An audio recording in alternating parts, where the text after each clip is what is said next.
Namaskar. Welcome to another episode of Editorial. I've got two topics for you today. My topic number one is about a speech that Mr. Manoj Jha, Member of Parliament of Rajya Sabha from RJD, Rashtriya Janata Dal, made yesterday. A brilliant speech. He spoke about linking right to life and right to health. He spoke about linking these two together. Let's talk about that. It's a very interesting topic. Let's talk about that. That's my point number one. My point number two is the Modi government are getting in a lot of reforms in the defense land policy after 250 years. In fact, he has approved something called as EVI. EVI is Equal Value Infrastructure. Let me explain to you what equal value infrastructure means. Let's get right into the show. You know, the first thing that Manoj Jha said, which actually touched me, I don't know about others, is he said that, he apologized to every person who died of COVID. He apologized to every person who died of COVID and said that, shame on us, we couldn't even acknowledge your death. I think that was a very profound statement. Anyway, few other things that he said is, all this thing about free vaccine, free ration, which people are gloating, he says, what are you talking about? And he was so correct. We are a welfare state. Every person in this country pays tax. I repeat, every person in this country pays tax. The last common denominator pays tax. You buy a packet of glucose biscuit, you have to pay tax on it. Every person in this country pays tax. So what? Whose money are you distributing? What do you mean free vaccine? You are giving a little part of the money that person has given to you, the citizen has given to you, you are giving it back to them. So there is nothing free. That's what he spoke about, and I completely agree to him. Now, one of the things that he spoke about, which I don't necessarily agree, but I think the idea is fabulous. He said, we have as a fundamental right, we have the right to life. We have the right to life, and like we have the right to life, we should have the right to health. We should have the right to work.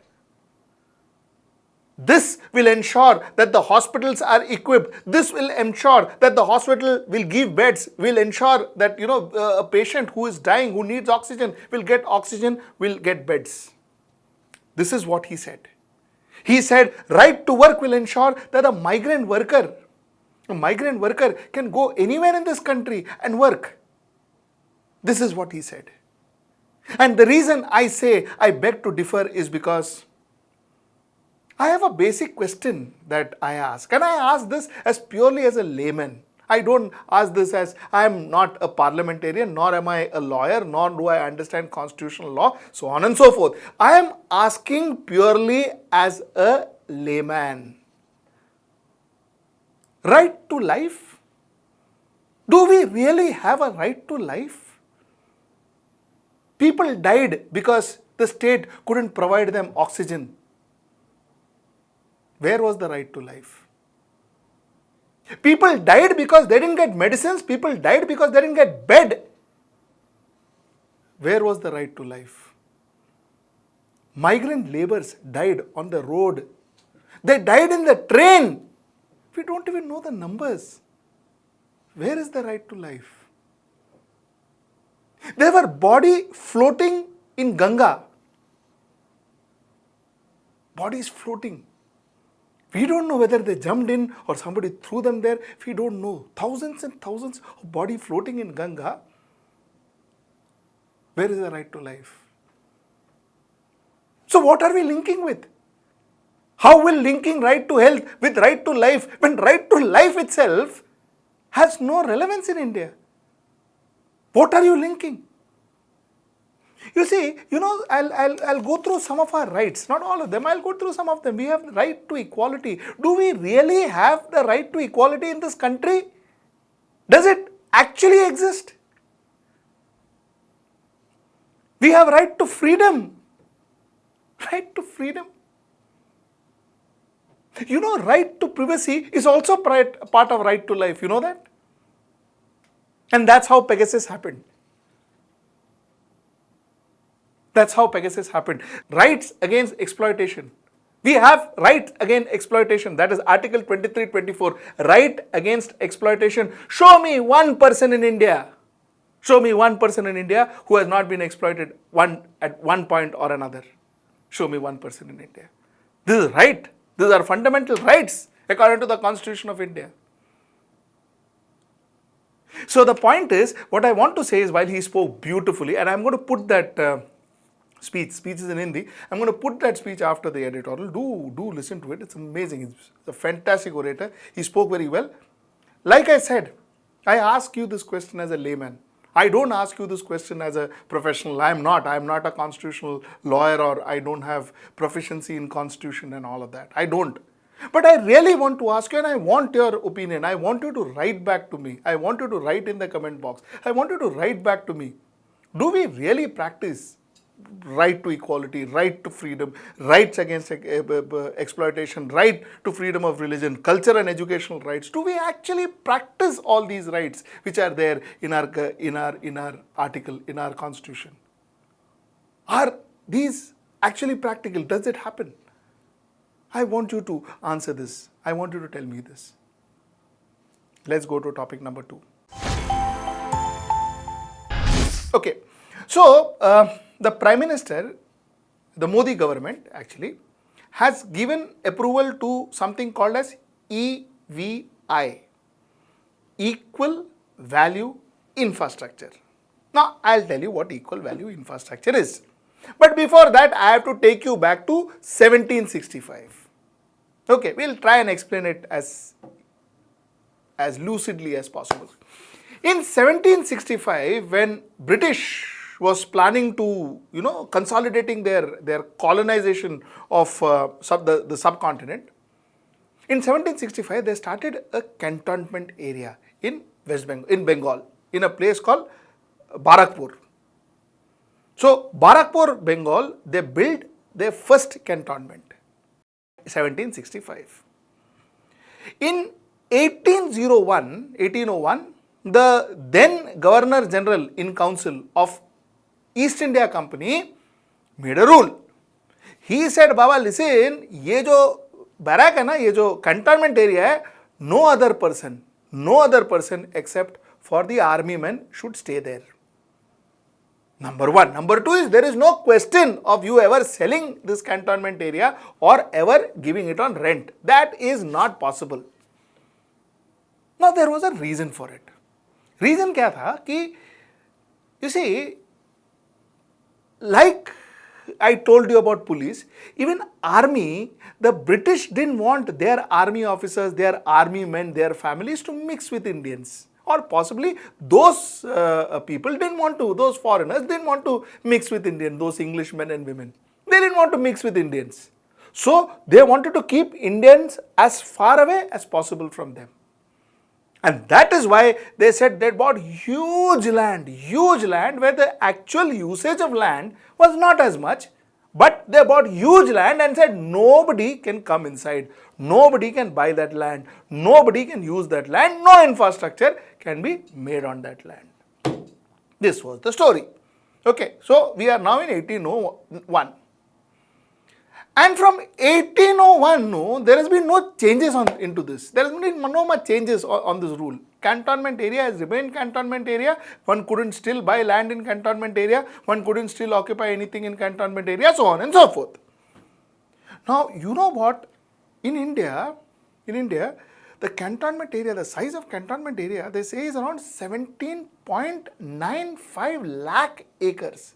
17.95 lakh acres, out of which 16.35 lakh acres are areas outside the actual camps and offices and barracks and all of that. They're outside, they're vacant land.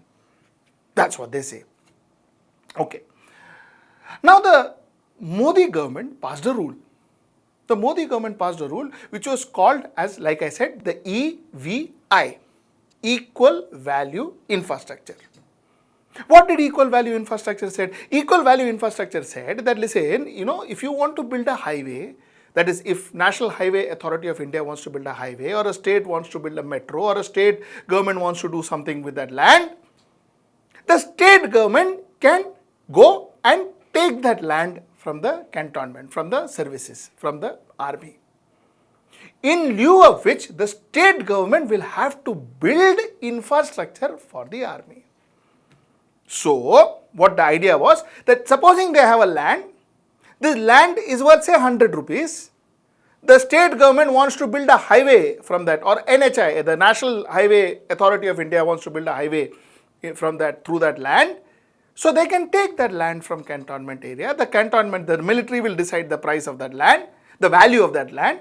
And if that value is supposing, like I said, the value decided is 100 rupees, then 100 rupees worth of infrastructure NHAI will have to build for that particular services. Army, Air Force, Navy, whichever place you are taking the land from. So, the government, the state government, the NHAI gets the land, which was otherwise impossible to get, and these are prime lands. They can build better infrastructure for common people, and in return, the military, the army, gets infrastructure, which otherwise there is no money with the government to give them that kind of infrastructure. So, good, both happy, win-win situation. Government, state governments and NHAI and all are happy, army is also happy. And also the fact that, you see, do we really need this distance, this absolute cordoning off of army from common people? Do we actually need it? To a certain extent, yes, of course. Cantonment area, army installations have to be cordoned off from regular people. Of course, they have to. But to the extent of what it is currently, is it required? Because they are no longer Britishers, we are all Indians, so it is all us. So, the fact remains that army can be a little more closer to people, little more closer to common people. This was the idea. So, all of this sounds very, very good. Honestly, the concept is not bad. This rule, they say, they have earmarked 8 locations, 8 EVI projects as on now, and 8 EVI projects will be put into action. This is what is said. And they are also trying to create a bill called the Cantonment Bill 2020. So it's 2021, the bill is still not ready, so I guess it will be Cantonment Bill of 2021, which will be put up in the parliament. So this is before that Cantonment Bill, this is pre the Cantonment Bill, and this rule the government has passed. Okay. Like I said, prima facie good, very nice. My only question is, again I tell you, same thing what happened in the first topic, again repeats in the second topic. As a layman, I am asking this question. It is very good that NHAI can build highways, flyovers, so on and so forth. State government can build flyovers, so on and so forth. Metros can be built, all that is fine. But you know, what happens tomorrow if these metros and these highways are privatized? Which is also not technically very wrong. It is very good if the metro is privatized, isn't it? Reliance owns Mumbai Metro, for instance. What happens if these places are privatized? The fact remains that if you go by a record, we privatized airports, no? What happened to that? We privatized ports, no? What happened to that? See, chances are in India, under in the current regime, we see that privatization happens, but then it is limited to 1 or 2 companies. So the only worry, the only question that one can ask is what happens if, you know, these cantonment areas, they give their land to the governments, to the NHI, and the NHI or NHAI and the state governments in turn lease it out to private players. And these private players are limited to 1 or 2. What will then happen is almost every cantonment area in this country will have infrastructure that are operated by 1 or 2 private players. How good is that? I don't know. You decide. Till I see you next time. Namaskar. शुक्रिया vice chairman साहब। कोई भाषण की शक्ल में नहीं है, एक शोक संतप्त गणतंत्र के एक अदना नागरिक समझिए या एक जनप्रतिनिधि समझिए, उसकी ओर से कुछ बातें कही जा रही हैं।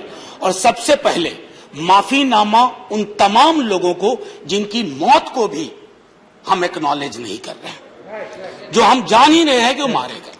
तो ये माफीनामा सर सिर्फ मेरा नहीं है। मैं इसलिए ये बात कह रहा हूं कि मई के महीने में मैंने 6 आर्टिकल लिखे। संसद चल नहीं रही थी, कहां अपनी शिकायत ले जाते, किससे कहते। मुझे भाजपा के मित्रों ने, कई साथियों ने कॉल किया, बधाई दी। मैं उनका भी एहतराम करता हूं और कहता हूं कि ये भरोसा इस सदन का है कि हम सबको एक साझा माफीनामा उन लोगों के नाम भेजना चाहिए जिनकी लाशें गंगा में तैर रही थी। किसी ने कह दिया ये, किसी ने कह दिया वो। सर दूसरी चीज, मैंने कल सेक्रेटरी जनरल साहब से ही बात करने की कोशिश की, बाकी जगह भी। किसी 2 सत्र के बीच में सर 50 लोगों की ऑबिचुअरी आज तक कभी नहीं हुई संसदीय इतिहास में। राजीव सातव की उम्र थी जाने की इस दुनिया से। रघुनाथ महापात्रा जब मिलते थे गले लगाते थे, बोलते थे जय जगन्नाथ। अचानक में वो नहीं है। ये पीड़ा व्यक्तिगत है, आंकड़ा मैं नहीं कहना चाहता हूं, मेरा आंकड़ा, तुम्हारा आंकड़ा, अपनी पीड़ा में आंकड़ा ढूंढिए। एक व्यक्ति नहीं है इस देश में, इस सदन में, सदन के बाहर, उस सदन में जो ये कहे कि उसने किसी जानने वाले को ना खोया हो। सर पीड़ा कह सकता हूं। ऑक्सीजन के लिए लोग फोन करते थे, हम अरेंज नहीं कर पाते थे। लोग समझते हैं सांसद है ऑक्सीजन पिछा देगा। 100 फोन में पूरे दिन में शाम को बैठ के देखते थे, सक्सेस रेट 2, सक्सेस रेट 3। हमको कौन सा आंकड़ा कोई बताएगा साहब? हमको नहीं चाहिए, किसी आंकड़े की बात नहीं करनी है। हमें देखना है कि जो लोग गए वो जिंदा दस्तावेज छोड़ के गए हैं हमारे फेलियर का। मैं आपकी बात नहीं कर रहा साहब। आप कहिएगा 70 साल में कुछ नहीं हुआ, मैं उसमें जाना ही नहीं चाहता। ये कलेक्टिव फेलियर है 47 से लेकर अब तक की सारी सरकारों का। क्या बना दिया हमने? मुझे पता नहीं था कि अस्पताल और ऑक्सीजन का क्या रिश्ता होता है सर। ईमानदारी से कहता हूं, मैं मेडिकल बैकग्राउंड से नहीं आता हूं। सुबह से लोगों को दिखता था ऑक्सीजन ऑक्सीजन, रेमडेसिविर। मैं तो दवाइयों के नाम तक शुरू में सर प्रोनाउंसिएशन चेक किए कि कैसे उच्चारण करूंगा। ये हालत है। और तब हम आंकड़ों की बात कर रहे हैं, तब हम ये बात कर रहे हैं थैंक यू फलाना साहब, चिलाना साहब। सर मैं यहां से निकलता हूं, बहुत बड़ा विज्ञापन लगा हुआ है, मुफ्त वैक्सीन, मुफ्त राशन, मुफ्त इलाज। सर एक मिनट, मैंने किसी नहीं, please I don't want my time. मैं किसी दल की ओर से आज नहीं बोल रहा हूं। मैं दावे के साथ कहता हूं, मैं लाखों लोगों की ओर से बोल रहा हूं जो यहां बोलना चाहते हैं। और मेरी बात सुनिए, आज शिकायत नहीं कर रहा हूं आपसे। ये वेलफेयर स्टेट है ना। एक साबुन की टिकिया अगर कोई गरीब गांव में खरीद रहा है ना सर, तो अडानी अंबानी के बराबर का करदाता है। आप उसको कह रहे हो मुफ्त वैक्सीन, मुफ्त इलाज, मुफ्त राशन। नहीं साहब, कुछ मुफ्त नहीं है, उसका स्टेट है। इस वेलफेयर स्टेट का कमिटमेंट है, उसको आप डिनाइग्रेट मत करिए, डेमोनाइज मत करिए, उसे बौना मत बनाइए। ये आग्रह है मेरा। सर मैं इससे पहले की कुछ और बातें कहूं, मेरे पास अभी वक्त है। सर इस कोरोना को मैं भी मानता हूं, मेरे पूर्व के वक्ता कुछ कह रहे थे, ये चैलेंज है हमारे लिए सर। बहुत बड़ी बड़ी बातें नए नए कानून की हो रही है। राइट टू हेल्थ की बात क्यों नहीं करते हम लोग? राइट टू हेल्थ, स्वास्थ्य का अधिकार, उसमें कोई किंतु परंतु लेकिन परंच नहीं, सीधे तौर पे स्वास्थ्य का अधिकार constitutionally guaranteed. Right to life के साथ लिंक करिए। किसी अस्पताल की मजाल नहीं होगी कि वो उस खिलवाड़ कर पाए उस राइट टू लाइफ का। करना नहीं चाहते। राइट टू वर्क, उस पर काम करिए। पॉपुलेशन को लेकर के बहुत बातें हो रही हैं साहब। डेमोग्राफी को डेमोग्राफर्स को छोड़ दीजिए, बड़ा संश्लिष्ट विज्ञान है, लेकिन ये हम कर सकते हैं इस सदन और उस सदन में। Right to life, right to work पर लेजिस्लेशन लाइए ताकि कोई आपदा आए। अभी तो हमारे लीडर ऑफ हाउस नहीं है, नए नए बने हैं, उनसे मैं कहता जब वो रेल मंत्री थे, हॉस्पिटैलिटी सेक्टर के लोगों को निकाल दिया गया। इसी कोरोना काल में मैंने लगातार आवाज उठाई, कोई सुनने वाला नहीं है सर, कोई नहीं सुन रहा। अगर आप सांसद की नहीं सुन रहे हैं तो जो छोटे अदना संविदा वाले नौकरी से निकाले गए उसकी कौन सुनेगा सर। एक और अद्भुत चीज हुई इसी कोरोना के दौरान, माननीय उपसभापति महोदय, जब हाहाकार मचा हुआ था हॉस्पिटल के लिए, आईसीयू बेड्स के लिए, दवाइयों के लिए, यह हाहाकार जब मचा हुआ था, उस दौर में सर कई चीजें हुई, जिसमें से एक जो महत्वपूर्ण चीज मैं जिसका जिक्र करूंगा, उस हाहाकार में सरकारें, मैं सिर्फ केंद्र को नहीं कह रहा हूं, कई राज्य सरकारें भी नदारत थी। वो 1.5 महीना कैसे बिताया है इस मुल्क ने। हमारे सदन के कोई लोग बड़े मुश्किल से बच के आए, मैं नाम नहीं लूंगा। पूरे देश ने वो वक्त कैसे बिताया है, नाइटमेयर की तरह लगता है सर, डरावना लगता है। एक मेरा स्टूडेंट पढ़ा है, वह 37 साल का, हॉस्पिटल का बेड जब तक मैंने अरेंज किया वो दुनिया छोड़ के जा चुका था। मैं इसलिए बार बार इसको इसलिए ये कह रहा हूं कि इसमें व्यक्तिगत पीड़ा को ढूंढिए, तब हम इसका निदान ढूंढ पाएंगे। मेरी नाव तुम्हारी नाव, मेरा काल तुम्हारा काल, ये तो बहुत कुछ हुआ, इस भौकाल से आपको कुछ हासिल नहीं होगा। सर बस 1 मिनट और लूंगा, जो मैं कहना चाह रहा था। सर एक खत मैंने मृतात्माओं के नाम लिखा था, कुछ कर नहीं पा रहा था, बेबसी में एक खत लिखा, जो लोग इस दुनिया से चले गए। उसमें कुछ मैंने सलाह दी थी सर सरकार से, और ये जो उस बीच में कहा गया कि सरकारें फेल नहीं की, सिस्टम फेल कर गया। अरे साहब, ये सिस्टम कौन क्या है? बचपन से सुनते थे कि सिस्टम के पीछे व्यक्ति होता है, सिस्टम के पीछे एक संरचना होती है। अगर वो सिस्टम फेल किया है, चाहे दिल्ली में या किसी गांव की गलियों में, तो वहां की सरकारें फेल गई। सिस्टम का नाम इसे मत दीजिए, क्योंकि यही वो सिस्टम बनाते हैं। धन्यवाद। और आप बस आखिरी टिप्पणी करने दीजिए। प्रोफेसर धन्यवाद, आपको ज्यादा टाइम दे चुका मैंने। सर बस 10 सेकंड लूंगा। आज जय हिंद बोलने में भी वो खुलूस नहीं आ रहा है जो आम दिनों में हुआ करता है। मैं सिर्फ इतना आपसे आपके माध्यम से कहना चाहता हूं, मैंने एक शिकायत नहीं की सर, किसी से नहीं। किससे शिकायत करेंगे? आहत हूं, जगाना चाहता हूं स्वयं को भी, आपको भी, क्योंकि अगर गंगा में तैरती लाशें, सर जिंदगी में डिग्निटी चाहिए, मौत में उससे बड़ी डिग्निटी चाहिए। हमने अनडिग्निफाइड डेथ को विटनेस किया है, और अगर हमने इसको दुरुस्त नहीं किया सर, आने वाली सदियां माफ नहीं करेगी। आप बड़े बड़े इश्तहार छपवाओ, अखबारों के 4 पन्ने रंग दो, फलाना थैंक यू सर, इतिहास को थैंक यू कहने का मौका मिलना चाहिए। धन्यवाद। जय हिंद सर। अगर मेरी बात से फिर भी किसी को कष्ट पहुंचाओ, मैं उन्हीं लाखों लोगों की धन्यवाद डेड बॉडी के बिहाफ पे आपसे माफी मांगता हूं। जय हिंद।